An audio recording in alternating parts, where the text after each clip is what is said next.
This short informational video is addressed to those people who don't know how to make a 9 chord. That is to say, how to take a simple 7 chord and turn it into a 9 chord. Now there's 5 kinds of 7 chords. Here I'm going to be talking about just the dominant 7 chord. Now dominant 9 chords are very important to us when we're playing standards in jazz because we don't use plain dominant 7th chords very much. We like to add at least one extra color tone to it. So the first thing we do is add a 9 to our basic 7 chord to bring that color to us. So we're going to take a plain C7 chord and add a 9 to it.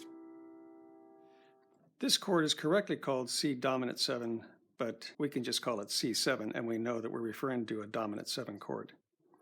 The first thing we do to make it a 9 chord is locate the octave above the root.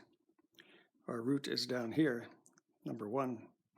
So we go up to the octave from that point and go one step above that octave point, and that's our 9.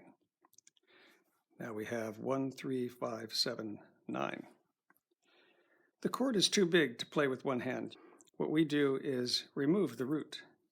Now we have a rootless dominant 9 chord. However, if we hear this chord or see this chord written like this, we won't recognize it as a rootless dominant 9 chord because these 4 notes can belong to other chords as well. So what we do is go down an octave and put our root down here. Now we understand that it's a rootless dominant 9 chord with our eyes and our ears. When we play jazz, whenever we see a dominant 7 chord written, we always play 9 instead to bring the chord more color. Dominant 7 and dominant 9 are really the same chord, but the 9 just adds more color. This chord is very useful for blues also. If you're a blues player and you're playing dominant 7 chords, you can try using a 9 chord instead of the 7 and see how you like the sound. Let me show it to you from a couple of other dominant 7th chords so you're sure to get the concept. Let's take an F7 and we go up an octave here and go up one whole step, 2 half steps up to the G, and there's all of the notes of our F9 chord.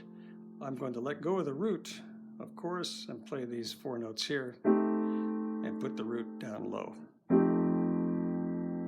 G7.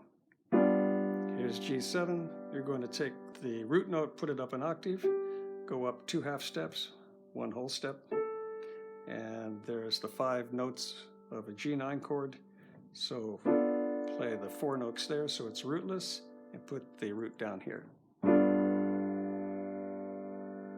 I mentioned something at the top of this short informational that there are 5 kinds of 7th chords. Now, just for those of you that don't know, those 5 kinds of 7th chords are, of course, the dominant 7, which we've talked about here, the major 7, the minor 7, the minor 7 flat 5, and the diminished 7.